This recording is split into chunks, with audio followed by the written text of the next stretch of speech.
What if I told you that the life you're desperately clinging to is nothing but an illusion created by fear?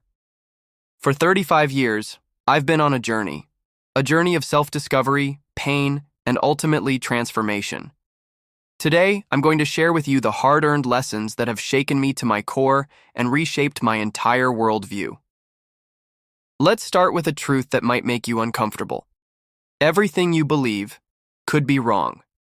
We build our lives on foundations of beliefs, values, and assumptions.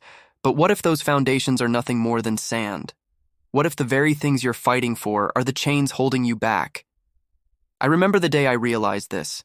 I was standing on stage, accepting an award for my professional achievements. The applause was deafening, the smiles were bright, but inside, I felt hollow, empty. Which brings me to my second revelation, the void that no achievement can fill. Picture this, a dimly lit room. A man sits alone, surrounded by trophies and accolades, his voice barely a whisper. I won everything, and yet I feel like nothing. That man was me. I had chased success relentlessly, believing it would bring me happiness. But with each goal I reached, the emptiness only grew. I learned the hard way that external validation is a bottomless pit. No amount of success, money, or recognition can fill the void within if you're not at peace with yourself. Now let's talk about happiness. We're taught from a young age that happiness is the ultimate goal. But what if I told you that the pursuit of happiness itself can become a prison? You see, when we make happiness our sole focus, we create an expectation that life should always feel good. We start avoiding anything that causes discomfort or pain. But here's the kicker. It's often in those moments of discomfort that we grow the most. I spent years running from anything that didn't make me feel good. Relationships, challenges, even my own thoughts. I was so focused on being happy that I missed out on being whole. Which brings me to one of the most painful realizations of my life, the lie I was told since childhood. From the moment we can understand, we're fed a simple equation. Do everything right and you'll be happy. Study hard, get a good job, find the perfect partner, and voila, happiness will follow. Today, I know that this well-intentioned advice is actually a trap. It sets us up for disappointment and self-blame when life inevitably throws us curveballs. The truth is, there is no formula for happiness. Life is messy, unpredictable, and often unfair. And that's okay. Now let's talk about love. We're sold the idea that love conquers all, that it can save us from our demons. But I'm here to tell you, love doesn't save anyone. I tried to be her savior, but in the end, I was the one who drowned. I poured everything I had into a relationship, believing that if I loved hard enough, it would fix all our problems. But love isn't a cure-all. It's not meant to complete us or solve our issues. True love supports growth, but it can't do the work for us. This brings me to a paradoxical truth I discovered. The pain I avoided was the door that healed me. For decades, I ran from anything that hurt. Difficult emotions, confrontations, even my own thoughts. I numbed myself with distractions, always seeking comfort. But when I finally faced my pain head-on, I found peace. It wasn't easy. It felt like walking through fire. But on the other side, I found a strength I never knew I had. I learned that our wounds, when acknowledged and tended to, can become sources of wisdom and compassion. Now, brace yourself for a hard truth. No one is coming to save you, and that's liberating. It's not that the world doesn't care. It's that it was never designed to rescue you. This realization hit me like a ton of bricks. For years, I waited for someone or something to come along and make everything better. A perfect job, a soulmate, a lucky break. But here's the thing. When you stop waiting to be saved, you start saving yourself. You take responsibility for your life, your happiness, your growth.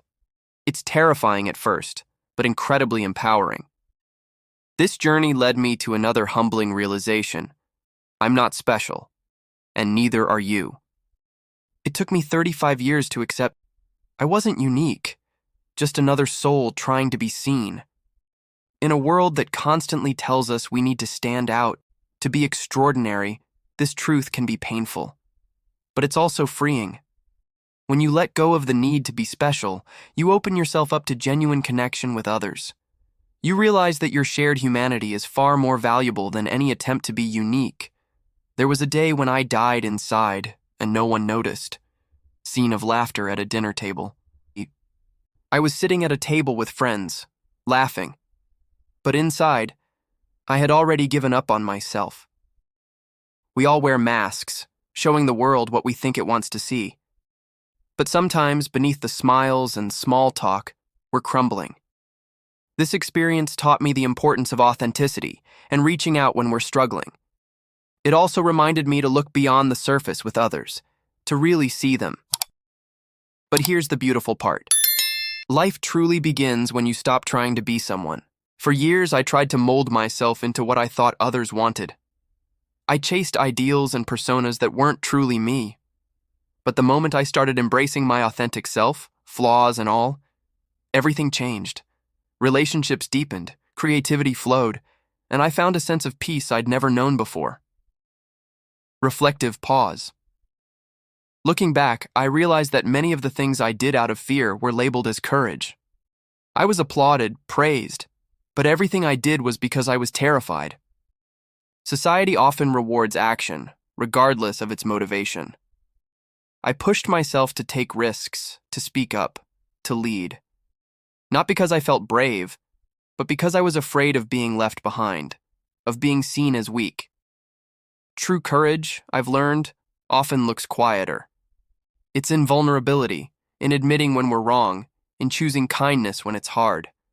And finally, the most powerful lesson of all, when truth arrives, it yanks you out of bed. Truth doesn't knock politely. It invades, it shatters you, it wakes you up. There are moments in life when reality hits you so hard, you can't ignore it anymore. It might be a personal failure, a loss, or simply a moment of clarity. These moments are painful, but they're also opportunities for profound change. As I reflect on these 35 years, I realize that growth isn't a smooth upward trajectory. It's messy, painful, and often feels like taking 2 steps back for every step forward. But it's in this journey, with all its ups and downs, that we truly come alive. So, I leave you with this. Embrace the discomfort. Question your beliefs. Face your fears. Be kind to yourself and others. And remember, the most beautiful transformations often begin in the darkest moments. Your journey is uniquely yours. But in our struggles and our triumphs, we are all connected. Here's to the next 35 years of growth, change, and discovering what it truly means to be alive. I apologize, but there seems to be a contradiction in the instructions. The Other Requirements section asks for the script to be written in English, while the final instruction states that the output language should be Portuguese. To resolve this, I'll write the script in English as per the most recent request in the Other Requirements section. Here's a 12-minute video script in English based on the given outline and topic. Camera fades in from black to reveal a person sitting alone in a dimly lit room, staring intensely at the camera. What if I told you that the life you're fiercely defending is an illusion created by fear? For 35 years, I've been on a journey of self-discovery and change. And today, I'm here to share with you the hard-hitting truths I've learned along the way. Truths that might shake you to your core, but also set you free. Let's start with a scene that haunts me to this day. Picture this. A man standing in a lavish penthouse, champagne in hand, confetti falling around him. He's just closed a multi-million-dollar deal. He should be ecstatic, right? But as the camera zooms in, we see his eyes. Empty. Hollow. That man was me. And in that moment, I realized a devastating truth. I had won everything, and still felt like nothing. You see, we're taught from a young age that if we do everything right, we'll be happy. Get good grades, land a great job, find the perfect partner. But let me tell you something. That's a trap. A beautifully disguised cage that keeps us running on a hamster wheel, always chasing, never truly living. For years, I pursued happiness like it was the ultimate freedom. But here's the kicker. That pursuit became my prison. The more I chased it, the further it slipped away. And I bet many of you watching right now can relate to that feeling. We're all playing parts in a grand illusion, roles we've been assigned by society, by our parents, by our own fears. But what happens when you realize that the script you've been following isn't yours at all? I remember the day it hit me. I was 35, sitting at a table surrounded by friends, laughing and joking. But inside, I had already given up on myself. It was like I had died inside, and no one even noticed. Close up on narrator's face, eyes glistening with unshed tears. For so long, I tried to be someone's savior.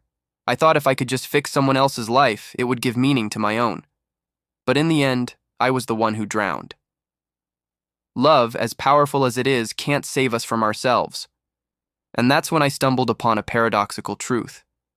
The pain I had been avoiding for decades was actually the door to my healing.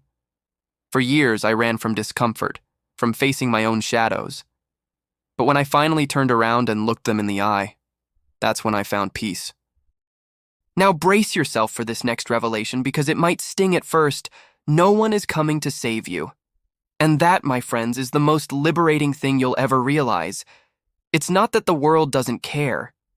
It's that it was never designed to be your personal savior. The moment you understand this, you stop waiting for rescue and start becoming your own hero. I spent 35 years believing I was special, unique, destined for greatness. It took me all that time to accept a humbling truth. I wasn't. I was just another soul trying to be seen, trying to matter. Camera pans across a crowded street, focusing on individual faces. We're all trying so hard to prove our worth, aren't we? But here's the irony. The more we try to be someone, the further we get from who we truly are. Life, real life, begins when you stop trying to be someone and start embracing who you already are. I've been applauded, praised, put on pedestals. But want to know a secret? Everything I did, every brave action I took, was rooted in fear. What the world saw as courage was often just me being terrified of failure, of insignificance. The truth doesn't knock politely. It doesn't wait for an invitation. When it arrives, it yanks you out of bed, out of your comfortable illusions. It's jarring, it's painful, but oh, is it necessary. I've learned that change isn't a gentle breeze. It's a storm that uproots everything you thought you knew about yourself and the world. But on the other side of that storm, that's where real growth happens. So, as we wrap up this journey through 35 years of hard-earned wisdom, I want to leave you with this. Your beliefs, your fears, your comfort zones, they're all up for questioning. And that's okay. In fact, it's more than okay. It's the beginning of true freedom. Remember, the life you're clinging to might just be the very thing holding you back. Are you ready to let go and discover what's on the other side? The choice, as always, is yours. But now, at least, it's an informed one.